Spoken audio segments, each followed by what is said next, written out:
Hi everybody, it's Jenny from the Missouri Star Quilt Company, and today I've got a fun project for you, and it is a simple log cabin quilt. The log cabin is a really old block. It's super easy to do, and I discovered on our site I've done lots of different log cabins, but not just the standard simple log cabin. So today we're going to work through that. Let's take a look at this quilt. Isn't this fun? Now, some of these blocks are scrappy, some are not, which I'll talk about in a minute, but I set it in a fields and furrows way so that you can see how the darks are together, the lights are together. There's literally tons of ways to set a log cabin, but this is how I did mine because we just want to talk today about the simple log cabin. So let me tell you what I used to make this. So to make this quilt, you're going to need one roll of 2.5-inch strips, and we have used Walnut Creek by Julie Hendrickson for Wyndham Fabrics. And then we're going to use some border fabric. So we just use the roll and the border. Now our border out here is a 8-inch border. At the peak, it's an 8-inch border, and so you're going to need 1.5 yards of that. We're going to talk about this border a little bit later, but for now we're going to get to making the quilt. Now traditionally, with a log cabin block, the center square right here refers to the heart of the home or the light of the home, and so they're traditionally red or yellow, and I decided to make mine red. When I saw this line of fabric, literally into my mind came, I need to make one of those old-fashioned blocks out of this, and the log cabin came to mind. So the first thing we're going to do is we're going to take out some of our red strips, and we're going to cut some 2.5-inch squares for our very center of our log cabin. And I am just going to take this and trim both sides because I think... So you're going to need 25 of these 2.5-inch squares, and out of one strip you're going to get 16 blocks. So you'll need 2 strips for your middle, and most of mine are the same. There's a few that are different thrown in here and there, but most of them I kind of just pulled out a strip and did it. All right, so for our first little round on the block, let me show you the block right here. We have our little red piece in the center. One side of it is light and one side of it is dark, and they generally they graduate from light to dark, and lightish to less lightish over here on this side. And that's generally how you lay out a log cabin block. Here's another one I can show you right here. So we've got the dark on this side and the light on this side. Now how we do that is we're going to start with a 2.5-inch square of our light fabric, and we're going to sew it to the 2.5-inch square of our red fabric. Just like this. And this is the beginning of our log cabin. So we're going to put these on here and just sew 1/4 inch. All right. So now what you're going to do is you're going to add a light to the side of this. So in the pattern, they tell you all the measurements for all the pieces, and you will know that you need this many 4.5-inch pieces and this many 6.5-inch pieces. But when I put a log cabin together, I literally sew it on and trim it off. And so I'm going to show you how to do that. So this little rectangle I'm adding right here is a 4.5 by a 2.5, and I'm just going to add it to the side. And this is one of those quilts also. Well, you'll want to make yourself a little ironing nest, so you're right there ironing. So here's what we've got right here. Press this back, because I iron after every step on this. Now you can see here's our center red block, and we have our light side started. And then we're going to come over here and we're going to add a dark side over here. And I'm going to go with this, let's go with this red right here.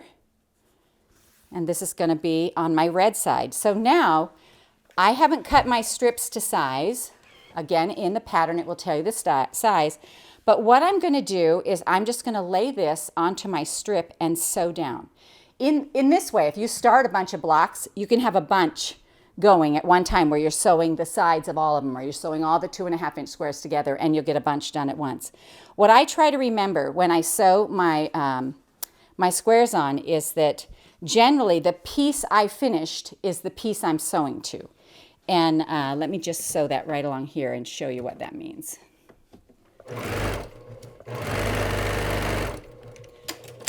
All right, so now what I do is I would just trim this off just like this and then press it open.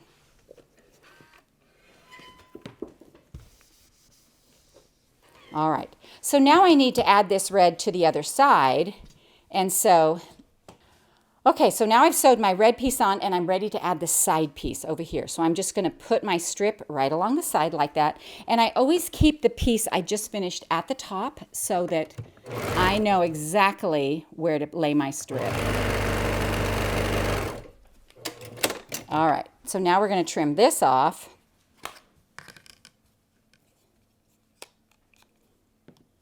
Just like that, and press it back.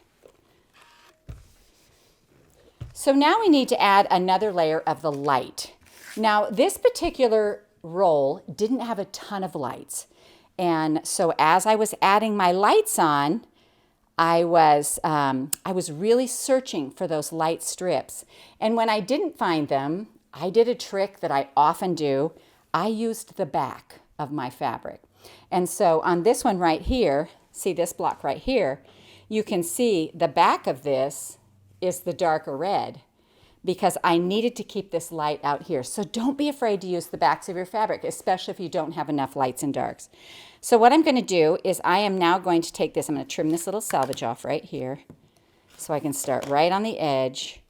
And then again, now this is the piece I just sewed on and I finished with it, so I lay my strip right along that side. All right, so now we're going to sew this onto, oh, I almost used the wrong side. We're going to flip this over. This does get a little confusing sometimes because you're looking for the lights, but we're so accustomed to putting right sides together. This time we're going to put the wrong side together, and we're going to sew that down. And then, surprise, it's a light. And so we're going to press that open. And then we're going to add the other piece to the other side right here. And again, I just put this piece on, so I turn it and my strip goes on this side. But it goes this way. I almost did that twice.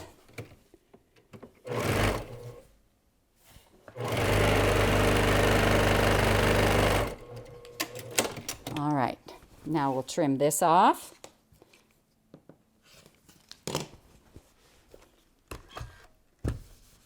And then we need to add one more side to our red, and I'm going to add this blue. And you can see I'm using pieces here.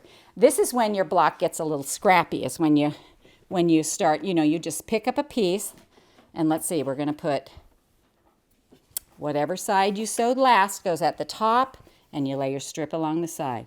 I have those little mantras I have to say every time.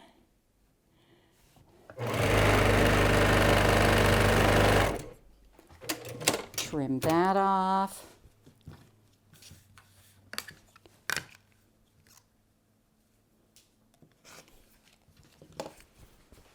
We're going to lay that back.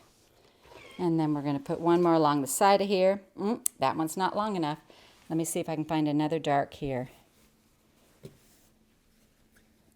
Let's see here, maybe this guy. All right, so we are going to put this one right on this side right here. And this will bring us to a whole new set of talking points.